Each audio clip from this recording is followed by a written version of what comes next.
ധവളപത്രത്തിൻ്റെയും പ്രകടന പത്രികയുടെയും ചുവട് പിടിച്ച സർവ്വതല സ്പർശിയായ കന്നി ബജറ്റാണ് മുഖ്യമന്ത്രി വി.ഡി. സതീശൻ നിയമസഭയിൽ അവതരിപ്പിച്ചത്. വ്യവസായ നിക്ഷേപം ആകർഷിക്കാനും സ്വകാര്യ പങ്കാളിത്തം ഉറപ്പാക്കാനും ഭൂമി ലഭ്യതാ നിയമങ്ങൾ കാലോചിതമാക്കാനുമുള്ള പദ്ധതികളാണ് ബജറ്റ് രേഖയിലുള്ളത്. എല്ലാവർക്കും പരിഗണന, യുവാക്കൾക്കും സംരംഭകർക്കും അവസരം. സതീശൻ സർക്കാരിൻ്റെ ബജറ്റിലുള്ളത് എന്തെല്ലാം വിശദമായി അറിയാം.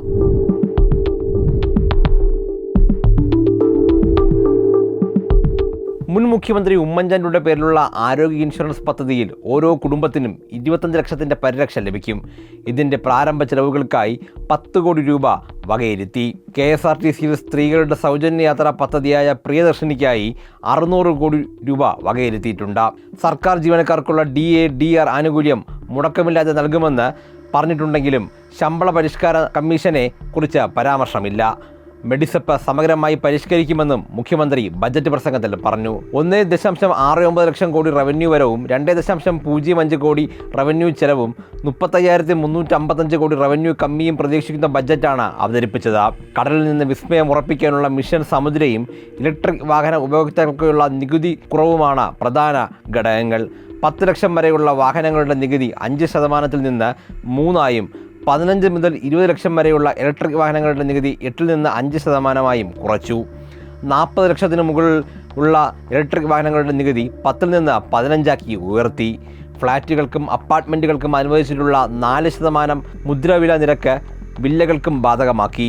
ഓൾ ഇന്ത്യ ടൂറിസ്റ്റ് പെർമിറ്റ് ബസ്സുകളുടെ ത്രൈമാസ നികുതി സീറ്റ് 1-ന് നിലവിൽ ഉള്ള 2000 രൂപയിൽ നിന്ന് 900-ആയും സ്ലീപ്പർ 1-ന് 3000-ൽ നിന്ന് 1500-ആയും കുറച്ചിട്ടുണ്ട്.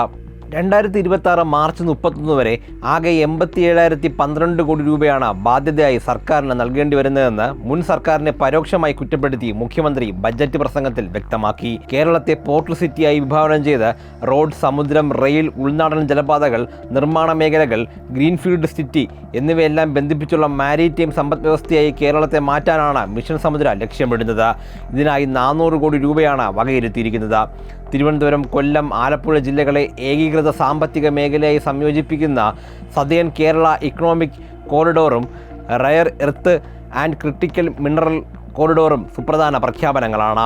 ഏവിയേഷൻ ലോജിസ്റ്റിക്സ് ഹബ്ബായി സംസ്ഥാനത്തെ മാറ്റാനുള്ള പ്രാരംഭ പ്രവർത്തനങ്ങൾക്കായി 200 കോടി രൂപയാണ് ബജറ്റിൽ വകയിരുത്തിയിരിക്കുന്നത്. വിദ്യാഭ്യാസ നൈപുണ്യ വികസന സംവിധാനങ്ങളെ ഭാവിയിലെ തൊഴിലവസരങ്ങളുമായി യോജിപ്പിക്കാനുള്ള ഗ്ലോബൽ ജോബ് വാച്ച് ടവർ യുവാക്കളെ ലക്ഷ്യമിട്ടുള്ളതാണ്. ബഹിരാകാശ സ്വപ്നങ്ങൾ സാക്ഷാത്കരിക്കാൻ സ്വകാര്യ സാറ്റലൈറ്റ് നിർമ്മാണ വിക്ഷേപണ സ്ഥാപനങ്ങൾക്ക് ഭൂമി ലഭ്യമാക്കുമെന്ന ബജറ്റിൽ പ്രഖ്യാപനമുണ്ട്. സ്പേസ് പാർക്കിൻ്റെ പ്രവർത്തനങ്ങൾക്കായി 5 കോടി രൂപയാണ് മാറ്റിവച്ചിരിക്കുന്നത്. സ്വകാര്യ സംരംഭകർ ഉൾപ്പെടെ ഭൂമി ലഭ്യത ഉറപ്പാക്കാനാണ് 2ാം ഭൂപരിഷ്കരണം നടപ്പാക്കുമെന്ന് ബജറ്റിൽ പറയുന്നത്. ഭൂമി ഏറ്റെടുക്കൽ പ്രക്രിയ സമയബന്ധിതവും സുതാര്യവുമാക്കാൻ ലാൻഡ് മാനേജ്മെൻറ്റ് നയം നടപ്പാക്കുമെന്നും ബജറ്റിൽ പറയുന്നു. സംസ്ഥാനത്ത് തൊഴിലില്ലായ്മയ്ക്ക് ശാശ്വത പരിഹാരം ലക്ഷ്യമിടുന്ന ബജറ്റിൽ 7 പ്രധാന പദ്ധതികളും പ്രഖ്യാപിച്ചിട്ടുണ്ട്. MSME മുതൽ സ്പേസ് എക്കണോമി വരെ നീളുന്ന പദ്ധതികളിലൂടെ യുവജനങ്ങൾക്കും സ്ത്രീകൾക്കും തീരദേശവാസികൾക്കും പുതിയ തൊഴിലവസരങ്ങൾ സൃഷ്ടിക്കാനാണ് സംസ്ഥാന സർക്കാർ നീക്കം. കേരള MSME ഗ്രോത്ത് സ്കീം 100 കോടി. സംസ്ഥാനമൊട്ടാകെ 10,000 സൂക്ഷ്മ ചെറുകിട ഇടത്തരം സംരംഭങ്ങൾ ആരംഭിക്കുമെന്നാണ് ബജറ്റിൽ പ്രഖ്യാപനം.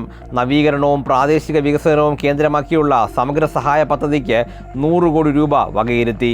തൊഴിലില്ലാത്ത യുവാക്കൾക്ക് സ്വന്തം സംരംഭം തുടങ്ങാൻ ഇത് വലിയ പ്രോത്സാഹനമാകും. ഗ്ലോബൽ ജോബ് വാച്ച് ടവറിന് 2 കോടി. ഭാവിയിലെ തൊഴിലവസരങ്ങളുമായി വിദ്യാഭ്യാസ നൈപുണ്യ പരിശീലനം യോജിപ്പിക്കാൻ future skills and employment intelligence mission രാജ്യത്തിനകത്തും പുറത്തുമുള്ള പുതിയ തൊഴിൽ ട്രെൻഡുകൾ നിരീക്ഷിച്ച് ഏതു മേഖലയ്ക്ക് എത്ര ആളെ വേണമെന്ന് ആസൂത്രണം ചെയ്യും.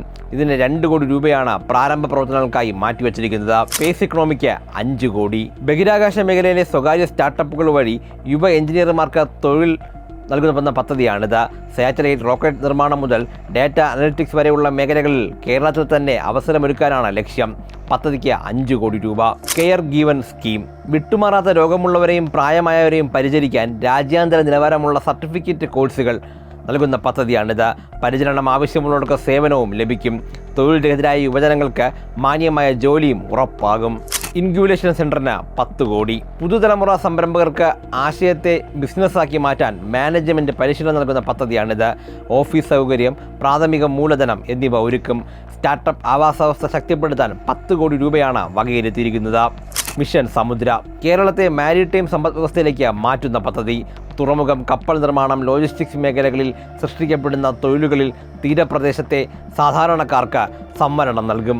മത്സ്യബന്ധന മേഖലയിൽ നൈപുണ്യ പരിശീലനം. മത്സ്യത്തൊഴിലാളി മേഖലകളിൽ നൈപുണ്യ പരിശീലനം നൽകുന്ന പദ്ധതിയാണിത്. വൈവിധ്യമാർന്ന തൊഴിലവസരങ്ങൾ സൃഷ്ടിക്കാൻ പരിശീലന പരിപാടികൾ സംഘടിപ്പിക്കും. മത്സ്യത്തൊഴിലാളി സമൂഹത്തിന് മറ്റ് തൊഴിൽ മാർഗങ്ങൾ കണ്ടെത്താനും ഇത് സഹായകരമാകും. മേഖലയിലെ സ്ത്രീകൾക്ക് സ്വയം തൊഴിൽ ആരംഭിക്കാൻ സെൽഫ് ഹെൽപ്പ് ഗ്രൂപ്പുകൾ ഉണ്ടാക്കാനുള്ള പിന്തുണയും ബജറ്റിൽ പ്രഖ്യാപിച്ചിട്ടുണ്ട്.